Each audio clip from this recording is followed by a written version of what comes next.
So hi guys, welcome back to my channel. So guys, this is your Dong Bisaya at your service. So guys, for today's video, ayan, paglabas natin galing trabaho guys, ibubungad ba naman sa'yo, ang lakas ng ulan. So guys, no choice tayo kung hindi makipaglaban, makipagpatin pero. So ayan mga Dong Bisaya, after natin lumabas sa work, nagkayayaan na naman ng ating mga katrabaho. Pero syempre guys, for today, ayan, libre tayo nila. Thank you in advance. So, ito na nga guys. O, diba? Ang bilis namin makarating guys. So, syempre since maulan, so order tayo ng malamig, mainit, para sa soap, ayan. At guys, ang sarap ng itlog, ang sarap ng marinated chicken nila mga Kadong Bisaya. So, syempre na-miss natin kumain, gawa nga ng syempre nagbabawas tayo kumain. So ang ginawa ni Dong Bisaya for today guys, hindi ako kumain ng morning, ng lunch, kasi nga itong na nga, nagkagayaan na nga magsangyup, diba? Yun yung favorite place. Pero ang chicken nila masarap naman. So maraming salamat po sa ating mga boss sa paglibre. Libre lang tayo dito mga Kadong Bisaya, di ba? Pero inyo guys, wala tayong almusal, tanghalian, nagkape lang ako. Kasi nga, ito na nga yung plano after work. Since malapit lang naman to sa trabaho, ayan, sinuong talaga namin yung mga Kadong Bisaya, gawa nga ng, di ba, ang lakas ng ulan. Alam mo ba guys, yung place na yan dyan, baha pa yung labas niyan. Hindi ko na nakuhanan, gawa nga ng yung cellphone ko na to nasa bag ko. So, tinanggal ko yung helmet, tinanggal ko yung raincoat. So, hindi ko talaga siya nakunan. Pumasok na ako kaagad, guys. Ito pang nakakatawa, nakapaapa ako dyan mga Kadong Bisaya. Tapos, pagbaba ko doon, baha, agoy, basta ang paan doon. Pero hinugasok naman doon sa CR. So, yan lang mga experience natin unforgettable. Diba, mga Kadong Bisaya? Agree? Agree. Ayan, so meron yung shrimp, may beef, wala na kasi sila atang pork, oo. Pero naman, unlimited naman yan dyan sa mga seafood, ayan. Pero hindi ka rin masyado makapag-unlimited sa seafood guys, nasa isip mo lang na marami kang kakainin. Pero pag nandyan na, nakakahilo, ano kayo nilalagay nila dyan? Joke lang. So ayan guys, enjoy na enjoy si Dong Bisaya, oh. Oh, di ba? Di ba tinatanggal yan dyan? Ano ba pagkain? Dito to? Kasama ang shell? Kasama ata yung shell.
Magkano yun, Tay?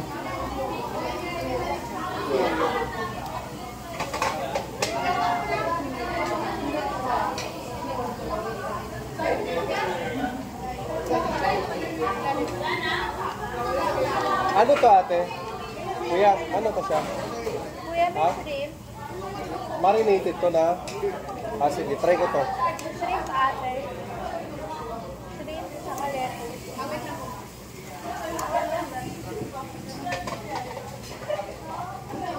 Wait lang siya, maritolas na. Para magamit tayo. Marami sa bar. Dami pa.